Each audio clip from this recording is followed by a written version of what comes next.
Salut à toutes et à tous et bienvenue dans cette nouvelle vidéo de YouAndDev.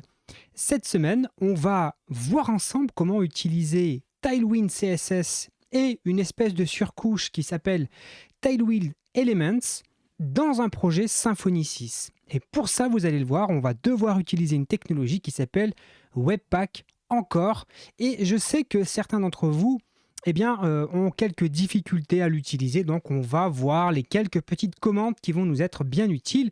Et nous allons voir comment utiliser Tailwind dans un projet CSS. Mais si vous êtes comme moi et que professionnellement, vous travaillez quasiment exclusivement avec Bootstrap, ça peut être un peu perturbant au départ de travailler sur Tailwind CSS, qui n'a pas exactement la même approche puisqu'ils sont, au niveau classe utilitaire, c'est-à-dire tout petit niveau, et alors que Bootstrap nous propose des composants prêts à l'usage qu'on peut réutiliser dans nos différentes interfaces. Je suis développeur back-end, j'aime bien Bootstrap parce que ça me permet d'aller vite. Pour autant, de temps en temps, on arrive un peu aux limites de Bootstrap où on est un peu lassé finalement du design Bootstrap qu'on voit de partout, qui fait le boulot bien sûr, mais qui a vite fait de se ressembler. Et en faisant quelques recherches, je suis tombé sur une espèce de surcouche à Tailwind qui s'appelle Tailwind Elements, mais je vais vous le montrer tout à l'heure, et qui finalement a essayé de reconstruire les composants Bootstrap qu'on connaît, mais avec Tailwind. Donc, écoutez, on va pas attendre beaucoup plus longtemps. On va démarrer cette petite vidéo. N'oubliez pas, on est sur YouTube, donc c'est le moment idéal pour vous abonner, pour liker la vidéo. Vous pouvez attendre la fin, mais si vous le faites maintenant, vous êtes tranquille et l'esprit libéré. Et puis bien sûr, vous pouvez commenter la vidéo. D'ailleurs, à la fin de la vidéo, je vous poserai une question pour savoir si on poursuit ou pas notre exploration de Tailwind. Donc restez bien jusqu'à la fin de la vidéo et venez nous donner votre avis dans les commentaires. Très important pour que je sache comment orienter les prochaines vidéos, que je puisse faire des choses qui vous intéressent. Allez, on passe tout de suite en mode tuto comme ça, en tout petit. Et là, je suis sur la page d'accueil de Tailwind Elements. Donc ça, c'est la solution qu'on vise à utiliser à la fin de cette vidéo. Et comme vous le voyez ici, il y a marqué un Bootstrap Components recréé avec Tailwind CSS, mais avec un meilleur design et plus de fonctionnalités. Donc on ne va pas se plaindre, honnêtement, c'est parfait. Et comme je vous le disais, il y a une approche par composant. On peut retrouver un date picker, un drop-down, des modals, des charts, des tabs. Bref, on peut retrouver tout ce dont on avait l'habitude et bien plus encore sur Bootstrap. Par exemple, la fameuse navbar. La voilà recréée avec Tailwind CSS. Donc comme ça, vous pouvez petit à petit basculer vos habitudes avec Tailwind. Et évidemment, on va utiliser Tailwind puisque Tailwind CSS nécessite que l'on ait installé au préalable Tailwind CSS sur notre projet. Donc on va le faire toutes ces choses ensemble. Et on va débuter tout de suite. On ne va pas patienter, on ne va pas attendre. On va se lancer tout de suite dans cette folle aventure. Et donc, comme je vous le disais, on va faire ça avec un projet Symfony 6. Comme ça, vous allez pouvoir, en tout cas si parmi vous il y a des développeurs Symfony, nous allons pouvoir recréer tout ça ensemble. Donc, on va se créer un petit projet Symfony que je vais appeler Tailwind Components et je vais mettre --webapp pour, vous le savez, télécharger la version complète de Symfony lorsqu'on a envie de fabriquer une application full stack Symfony, c'est-à-dire qui gère aussi le frontal. Alors j'ai mis des grosses guillemets à full stack parce que je ne sais pas vraiment ce que ça veut dire cette définition, mais bref, peu importe, vous avez compris notre objectif finalement avec l'utilisation de --webapp ici, c'est qu'on va faire une application Symfony qui gère le back-end et le front-end. Ok, on est bon, on va rentrer sans plus attendre dans ce répertoire. Hop, Tailwind Components. Et on va tout de suite, on va pas attendre, on va même pas ouvrir le code, on va installer Webpack encore parce qu'on a besoin tout de suite de Webpack. C'est lui qui va nous permettre de builder nos assets CSS et nos assets JS et notamment Tailwind ça va être au cœur de notre configuration. Donc on va installer Webpack tout de suite avec un petit composer require Symfony /webpack-encore-bundle.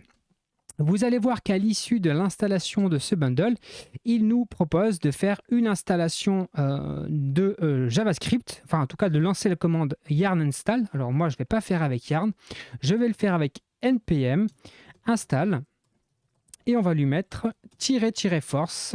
Hop, comme ça, on est bien tranquille. Donc là, ça va télécharger les dépendances nécessaires au bon fonctionnement de Webpack encore.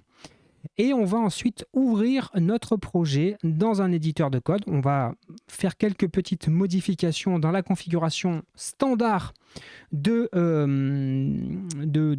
notre Symfony, de notre Webpack en fait. Hein. Hop, j'ai juste checké, oui c'est bon, voilà. J'avais peur que le micro ne soit pas activé, mais si, il est activé, tout va bien. Donc là, on a fait le npm install, on va ouvrir le projet hop, dans Visual Studio Code dans mon cas. Parfait, je vais zoomer un petit peu pour que tout le monde puisse bien voir tout ce que l'on va faire. Et on va donc, comme je vous le disais, légèrement modifier la configuration. On va modifier la configuration de Webpack et on va activer le SAS Loader pour pouvoir faire de la gestion de fichiers SCSS. Donc on va décommenter la ligne 59 ici. Et pour que cela fonctionne, nous devons installer un processeur SAS. Donc pour ça, parce que regardez ce qui se passe, on va le faire comme ça, vous allez voir le message d'erreur. Je vais essayer de faire un npm run build par exemple. Et vous allez voir que logiquement Webpack, voilà, il me crache gentiment ce message d'erreur. Et c'est parfait. Il me donne la commande pour résoudre le problème. On va installer le SAS Loader qui est recommandé. Donc on va faire un petit copier-coller de la commande qui nous est proposée. Et là, pas de souci. Si je lance mon run build, vous allez voir que cette fois-ci, tout va bien se passer parce qu'on a fourni à Webpack le SAS Loader. Parfait. On va encore continuer à légèrement modifier la configuration. On va aller dans les fichiers générés par le Webpack encore bundle. On va dans le répertoire assets ici, dans le fichier app.js. Et plutôt que d'importer un fichier qui s'appelle app.css, on va le renommer en app.scss. Du coup, il faut aller dans le répertoire style ici et on va renommer le fichier CSS. On va le faire passer en SCSS. Vous allez voir que tout à l'heure, ça, on va en avoir besoin. Donc là, vous vous en doutez, hein, si je lance un npm run build, tout va bien se passer parce que notre Webpack est capable de compiler du SCSS et tout fonctionne bien. Il n'y a absolument aucun souci. Parfait. Maintenant, on va se construire un petit contrôleur, juste histoire d'avoir quelque chose à afficher à l'écran, parfait. Et on va démarrer le serveur Symfony.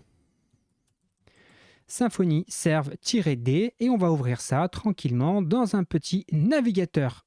Hop, ici, c'est parfait et on est sur la route /home ici. Et on voit bien qu'on a notre home controller. D'ailleurs, ceux qui sont observateurs verront qu'il est légèrement gris alors que le fond est censé être blanc. Ce qui est une très bonne indication parce que cela nous indique quoi ? Si vous êtes un peu curieux et que vous allez ouvrir le fichier app.scss, vous voyez que le background color, il est réglé sur light gray. Donc on pourrait tout à fait le mettre sur une autre couleur.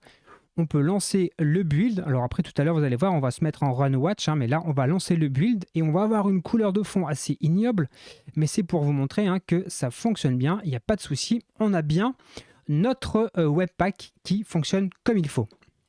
Donc là, on a posé les bases. On a notre projet Symfony 6, on a Webpack encore qui fonctionne, qui est capable de compiler du SCSS. Parfait, on peut passer à l'étape suivante, à savoir l'installation de Tailwind CSS.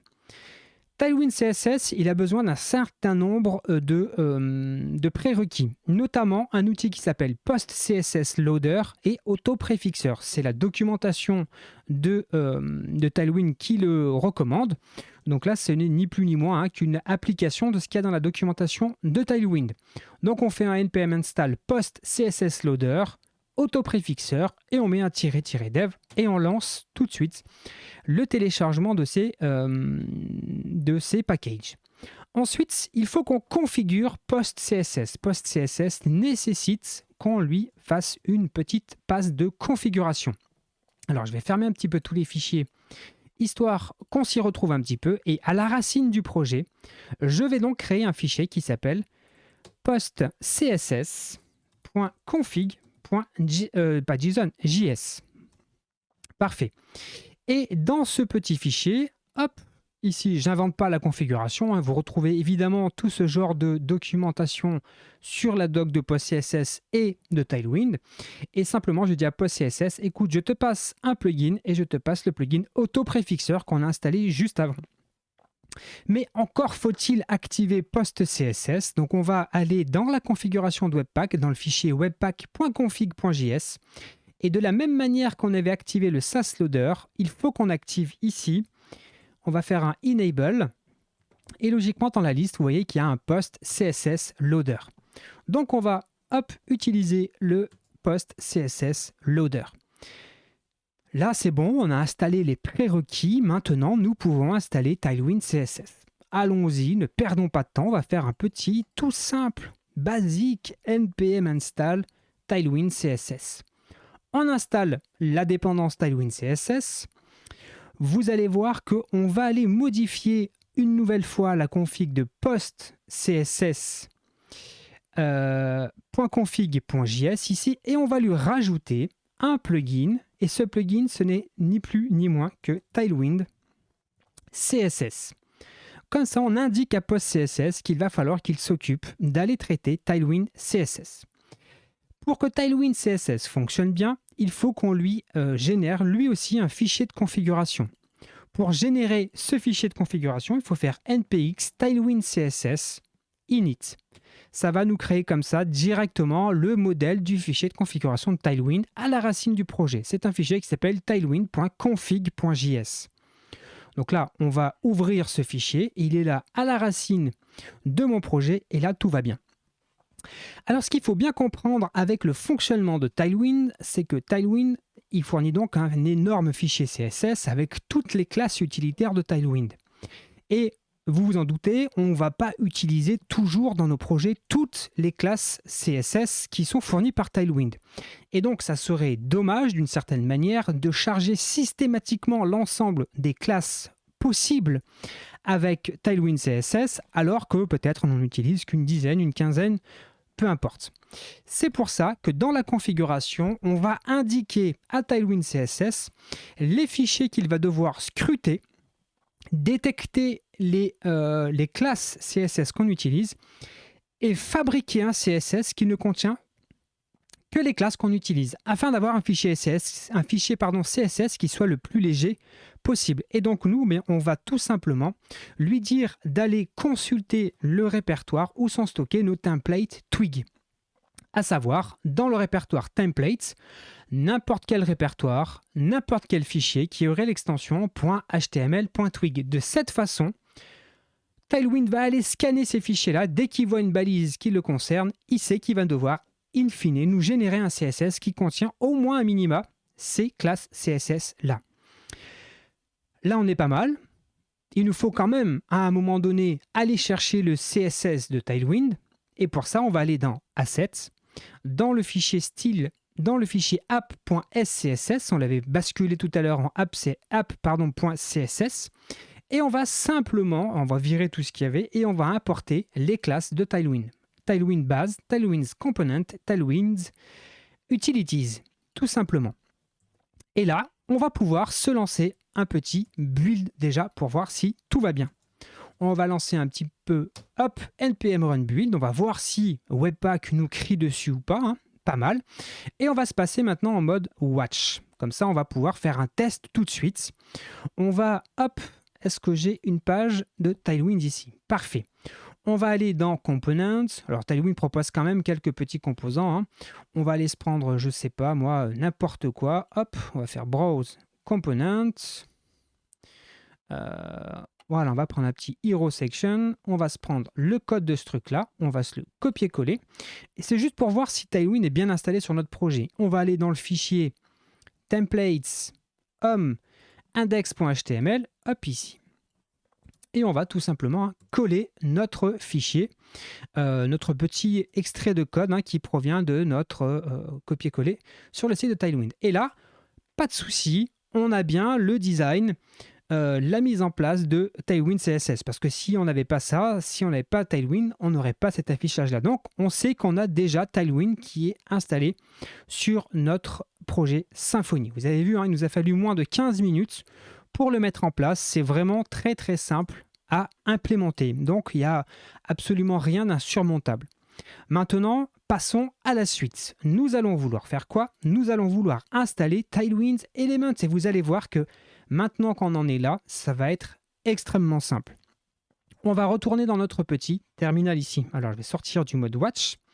Parfait. Et on va faire simplement un npm install tw pour Tailwinds-elements. Comme ça, on installe la dépendance Tailwinds Elements. Jusque-là, vous allez voir, hop, tout va bien. Aucun souci. Et ensuite, eh bien, qu'est-ce qu'il faut que l'on fasse? On va aller modifier, encore une fois, notre fameux fichier de configuration de Tailwind. Le Tailwind ici.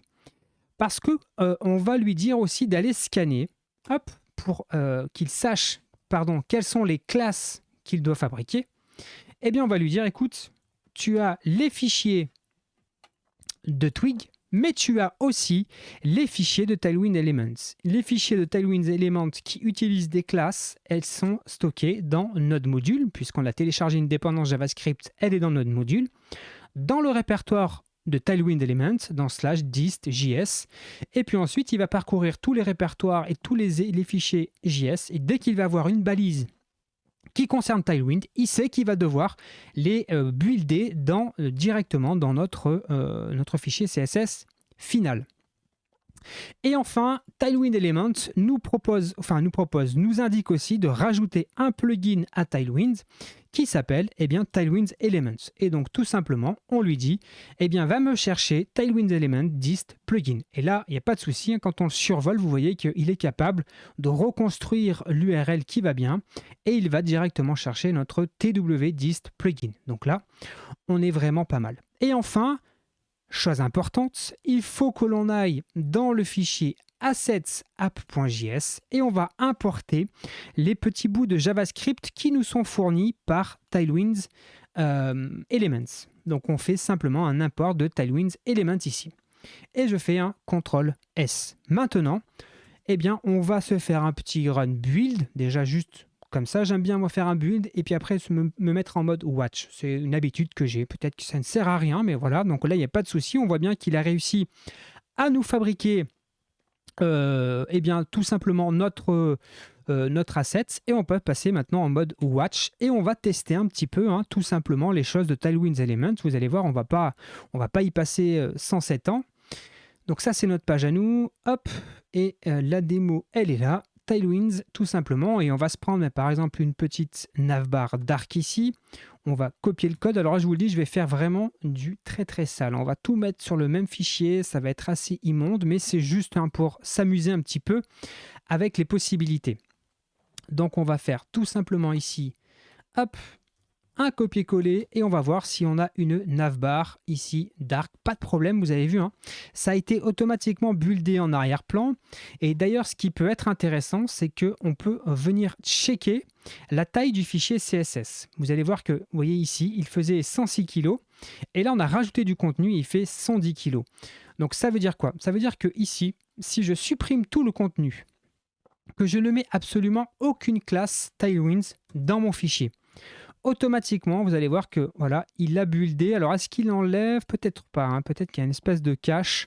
En tout cas, il ne l'a pas réduit, mais il est censé réduire la taille du CSS. Alors, peut-être que les 110, là, c'est essentiellement tout le CSS qui est chargé par Tailwind Elements dans le fichier JS. Mais en tout cas, l'idée, voilà, c'est que ce fichier CSS s'adapte au fur et à mesure qu'on fait des modifications. Donc là, je vais... est-ce que j'ai ma navbar? Pas de souci. Donc là, vous allez voir qu'on retrouve facilement nos petites billes, on retrouve facilement une navbar qui ressemble vraiment à celle de Bootstrap.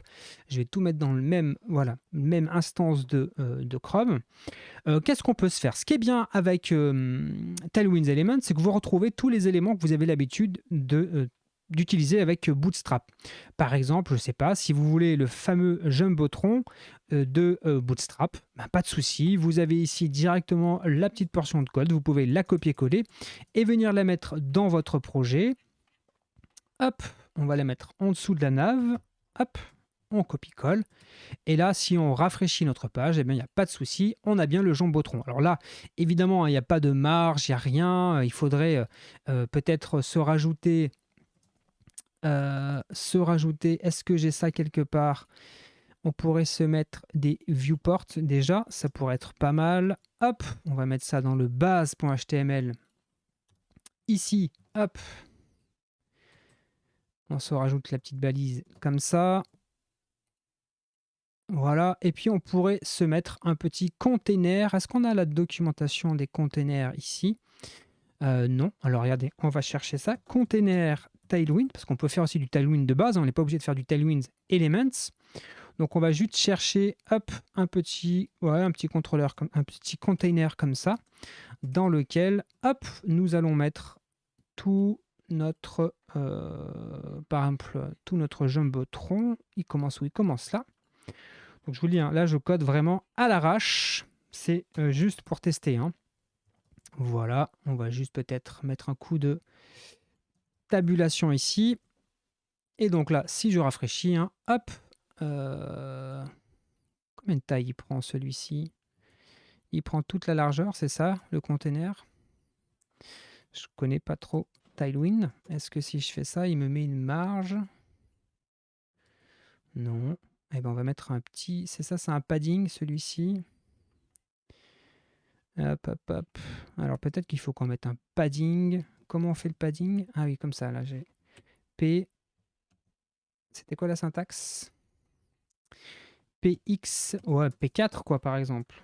Est-ce que là, il va me mettre du padding à l'intérieur? Yes, voilà. Donc là, on a notre petit Jumbotron, tout va bien. On a plein de petites choses sympas. Par exemple, moi, ce que j'aime bien dans Tailwind Elements, c'est par exemple ce qu'ils appellent le méga menu, pour faire des méga menus, par exemple, comme ça, ou celui-ci qui est cool, ou Big News, voilà. On va essayer, tiens, on va essayer de se le mettre. Alors, on va se le mettre juste en dessous du Jumbotron. Ça n'a aucun sens. Notre application n'a aucun sens, mais c'est vraiment pour tester un petit peu, découvrir tout ce qu'on peut faire. Pas de souci, vous allez voir, on a un joli petit menu ici avec le méga menu. Donc pas mal, hein. Tailwind Elements, c'est pas mal. Ce que j'aime bien, les petits détails que j'aime bien, c'est notamment toute la partie qui nous propose avec les galeries d'images. Où est-ce qu'ils l'ont classé? Je me rappelle jamais. Voilà, galerie. Propose des templates assez sympas, donc vous pouvez aller vous y inspirer, c'est très sympa, des petits carousels qui sont sympas aussi, donc on a directement le code, hein.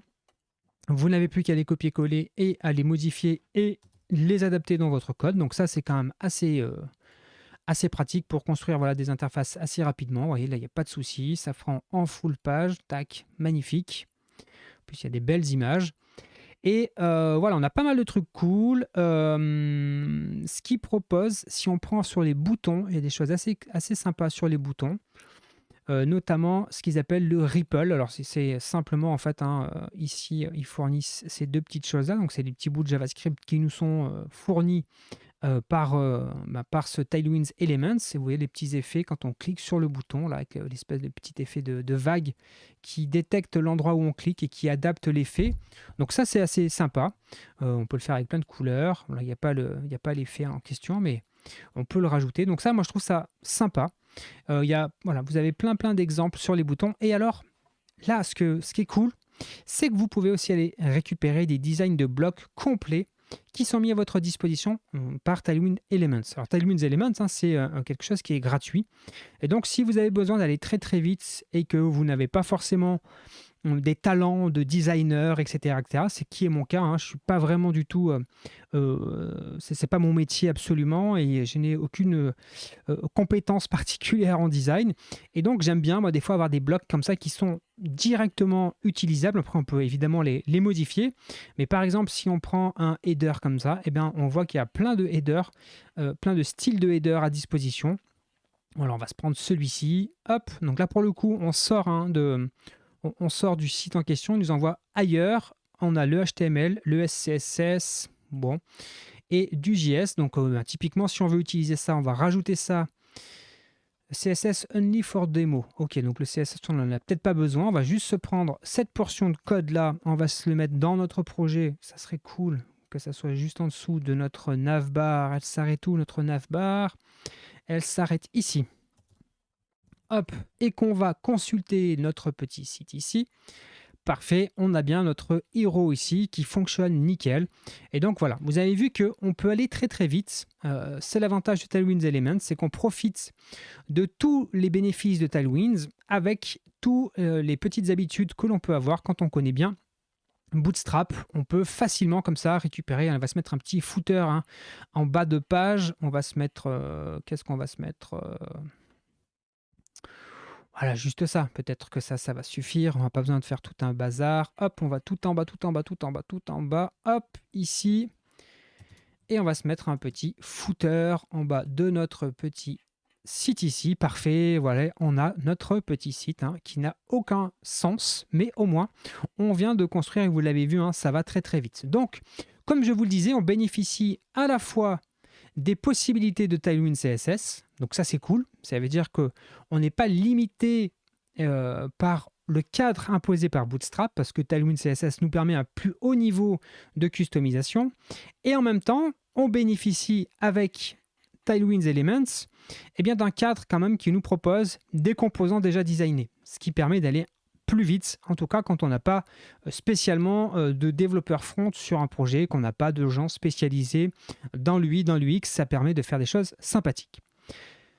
Donc ça, vous avez vu, c'est finalement assez simple à mettre en œuvre. Maintenant, moi j'ai une remarque à faire quand même sur l'utilisation de Tailwind CSS, et peut-être que certains se la sont fait aussi en voyant le code, c'est que pour cette page qu'on vient de créer, qui est somme toute assez simple et sommaire, regardez la quantité de code, la verbosité du code qu'on a créé, notamment quand on définit par exemple la navbar ici. Et là, quand on voit toutes les classes qu'on appelle, c'est juste phénoménal. Là, par exemple, c'est vraiment très très très long. Rappelez-vous, ceux qui font du Bootstrap, on n'a pas autant de classes à appeler. Mais ça vient de l'utilisation de Tailwind CSS, qui est précisément un framework classe utilitaire. C'est-à-dire que chaque petite classe ici fait une chose et une seule. Et donc forcément, pour mettre tout ça en place, on est obligé d'en mettre toute une tripotée. Donc forcément, c'est très très long. On en met beaucoup pour pouvoir tout designer. Alors c'est vrai, ça va vite parce qu'on les copie-colle ici, mais imaginez sur un projet beaucoup plus gros, est-ce qu'on est certain de toujours copier-coller le même bouton? Est-ce qu'on est certain d'avoir toujours les mêmes paddings, etc., etc. Ça va commencer à devenir assez difficile à maintenir, ou en tout cas assez difficile de garder une homogénéité sur le projet. Donc, c'est un petit peu la contrepartie de la grande liberté offerte par Tailwind, c'est qu'il peut y avoir cette dérive-là. Maintenant, Tailwind propose certaines solutions pour pouvoir réutiliser des styles. Moi, j'ai quelques idées pour faire des choses avec Symfony, pour pouvoir réutiliser et définir des styles. Par exemple, ça, c'est une carte, ça, c'est un bouton. Quand on a besoin dans le projet, tu vas l'utiliser comme ça. Et c'est là que j'ai besoin de vous.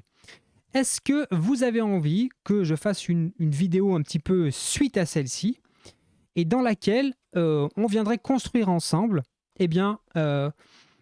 une méthodologie qui permettrait, alors c'est une expérimentation, c'est une proposition, c'est une approche, je ne l'ai pas expérimenté encore, j'ai juste ça en tête, et si ça vous intéresse, je veux bien creuser le sujet, de voir comment dans un projet avec plein d'intervenants, on pourrait essayer de mettre en place des choses de base qui puissent être réutilisées partout dans le projet, de telle façon que si un jour on décide de changer le design des boutons, il évolue de partout comme ça, sans qu'on ait besoin de repasser partout sur toutes les pages pour redéfinir la tripotée de classes Tailwind CSS qui définissent un bouton. Parce que ça, c'est pas possible.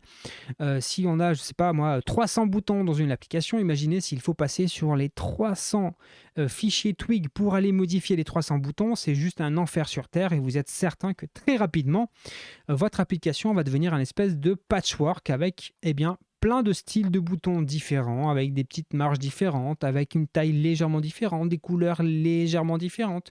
Bref, tous ces petits éléments qui, mis bout à bout, donnent un aspect pas très harmonieux aux applications. Donc, peut-être qu'on peut trouver mieux. Tailwind, comme je vous le disais, propose des solutions.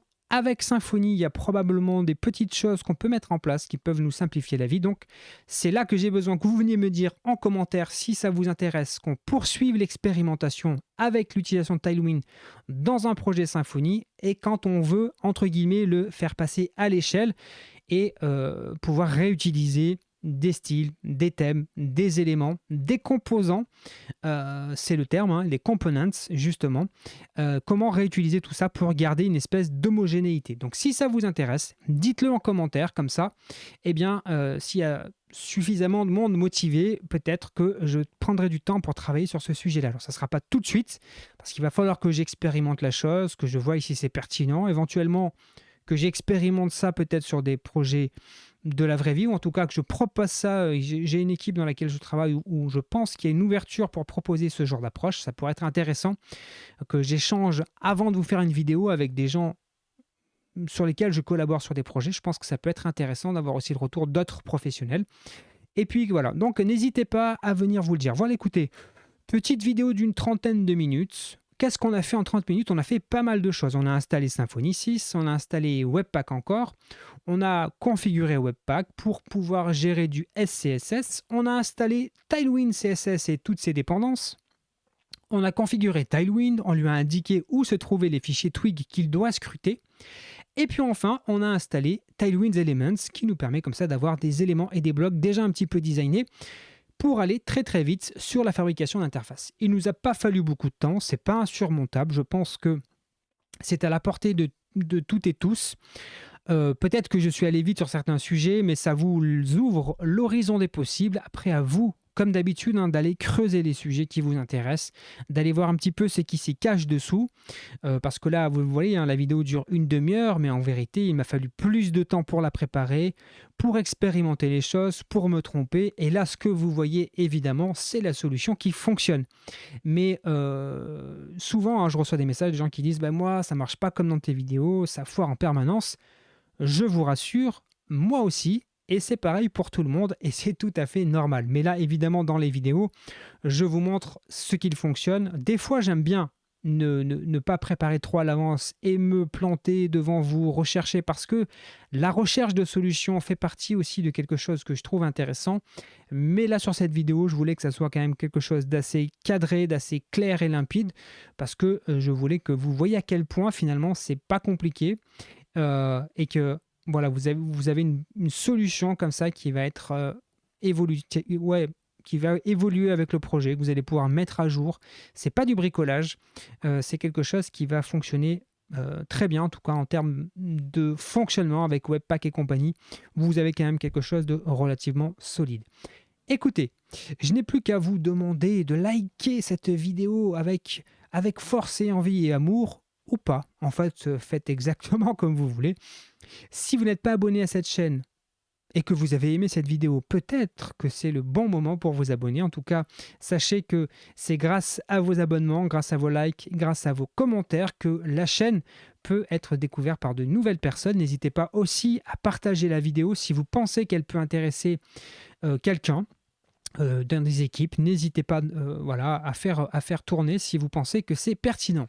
Et moi, je vous souhaite à toutes et à tous une excellente fin de journée, début de week-end, fin de nuit, début de semaine. En fait, je ne sais pas quand vous regardez la vidéo, mais en tout cas, j'espère que vous avez passé un bon moment et que vous allez continuer de passer de bons moments. À très bientôt et salut. Ciao, ciao.